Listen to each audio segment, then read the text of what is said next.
This might sound strange, but your brain is not designed to be confident. It's designed to survive.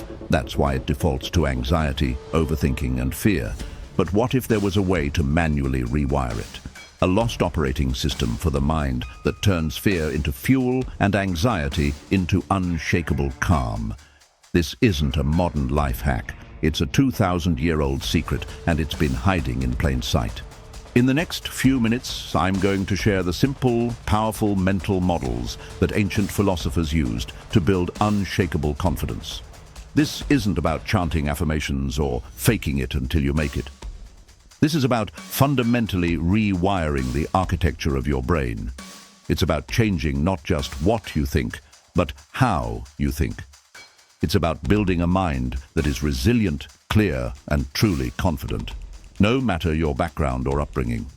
Now, before we dive in, if anything I say is helpful, all I ask is for you to drop a quick comment to let me know how I'm doing, then tap like and subscribe. It will only take a moment, and everyone who does will truly be helping me reach more people and grow this small, new community of Stoic warriors more than you may think. Thank you. Let's begin. The philosophy is called Stoicism. And before you picture old men in togas debating abstract ideas, understand this. Stoicism was forged in the chaos of real life. Its most famous followers were not academics, they were people of action. Men like Marcus Aurelius, an emperor leading Rome through war and plague, journaling the principles that kept him sane. Or Epictetus, a man born a slave who, through the power of his mind alone, became one of the most influential teachers in the empire. These were not people whose confidence came from an easy life. Their confidence was engineered in adversity. They believed real confidence is not a feeling that comes and goes. It's a skill you build. It's an inner fortress that protects you from the chaos outside. They didn't hope for confidence. They built a system for it. Today, we're unlocking 5 of those ancient models. Mental Model 1, the architect of your mind. The first principle is brutally simple, but it will change everything once you internalize it. It is the practice of relentlessly separating what is within your control from what is not. The philosopher Epictetus said it best. Some things are in our control and others not. Things in our control are opinion, pursuit, desire, aversion, whatever are our own actions. Things not in our control are body, property, reputation, whatever are not our own actions. Think about that. The only things truly in your power are your thoughts, your judgments, and your actions. Everything else, what other people think, whether they praise you, whether you get the job, even your own health to a degree, is ultimately outside of your direct control. Most of our anxiety and lack of confidence comes from one place: trying to control the uncontrollable. We obsess over a presentation, not because of the work, but because we're trying to manage the audience's reaction. We feel insecure because we're trying to control the opinions of strangers. This is a recipe for mental distress. The Stoic approach rewires this. It trains you to be an architect of your inner world, not a victim of the outer one. Imagine a job interview. The untrained brain obsesses over the outcome. I have to get this job. What if they don't like me? Confidence plummets because your focus is on things you cannot control. Now, let's apply the first model. The Stoic mind says, I cannot control if I get the job. That is external. But I can control my preparation, my research, the answers I prepare. I can control arriving 10 minutes early. You shift your entire focus from the outcome to your actions. Confidence is no longer tied to getting the job. Your confidence comes from knowing you did everything in your power. It's built on your effort, not their validation. You walk into that room having already won the only battle that matters, the one within your control. Mental Model 2, the untouched inner citadel. The second model is about building a fortress inside your mind that nothing can breach. Today, modern psychology has a term for it, cognitive distancing, but the Stoics mastered this 2 millennia ago. The idea is radical. You are not your thoughts, and you are not your feelings. Marcus Aurelius wrote in his private journal, "You have power over your mind, not outside events. Realize this, and you will find strength." Our suffering doesn't come from events. It comes from the judgments we attach to them. Think of an insult. The words are just vibrations in the air. The sting, the shame, that is your judgment. You decided they were harmful. The Stoic practice is to create a space between the event and your reaction.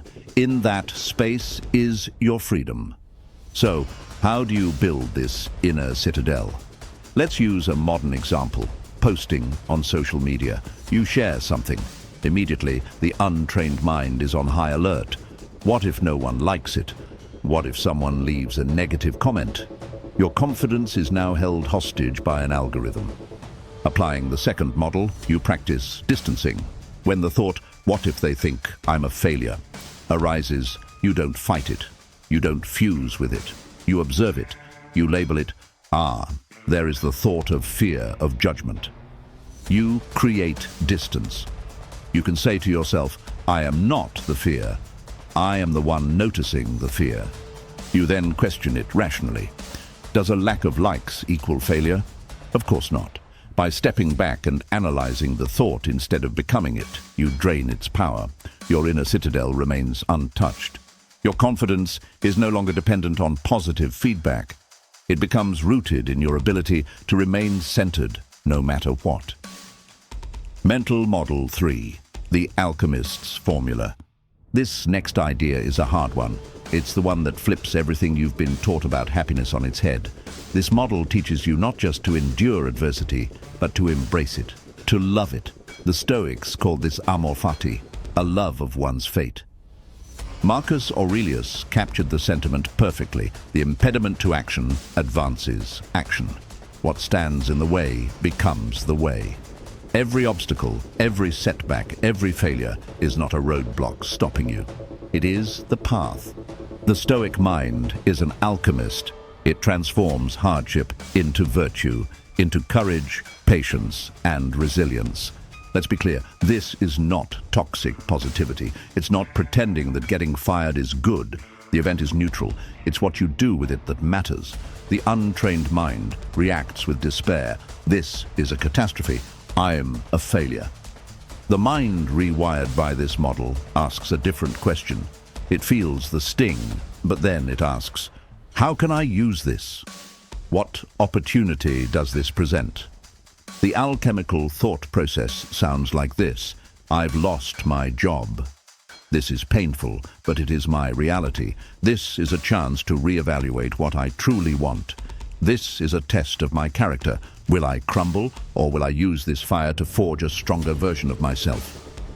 The event that was supposed to destroy your confidence becomes the very thing that builds it. You are no longer a victim of fate. You are a collaborator.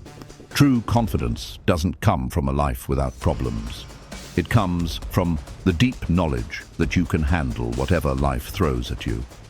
It's the confidence of a sailor who doesn't pray for calm seas, but trusts their ability to navigate the storm. Mental Model 4, the view from above.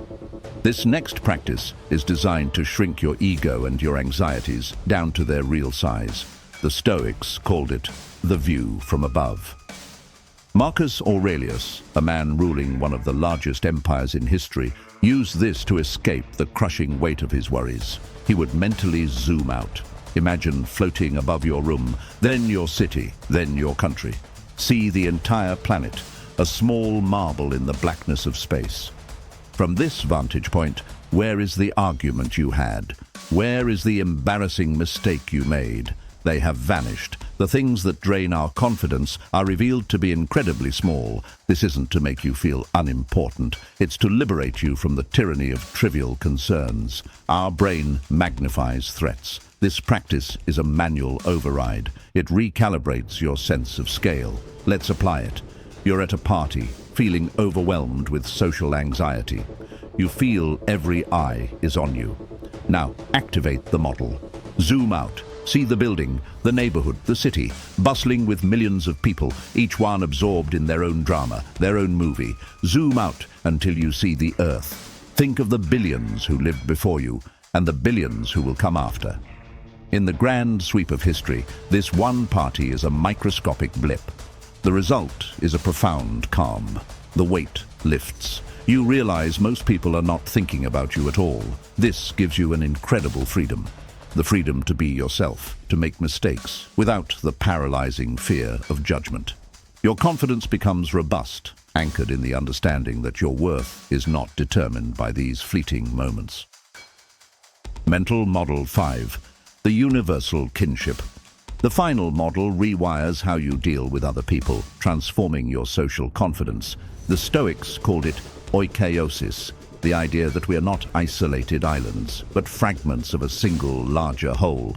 It's the process of recognizing what is one's own and gradually extending that sense of care outward to all of humanity. Seneca wrote, "We are all members of one great body."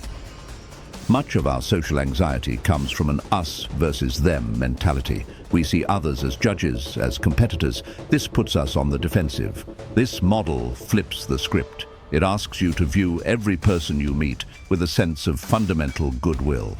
The Stoics believe that when people are cruel or difficult, they do so out of ignorance, a mistaken belief about what is good. They are like patients, acting from their own fear and insecurity. This perspective is incredibly empowering. It doesn't mean you become a doormat.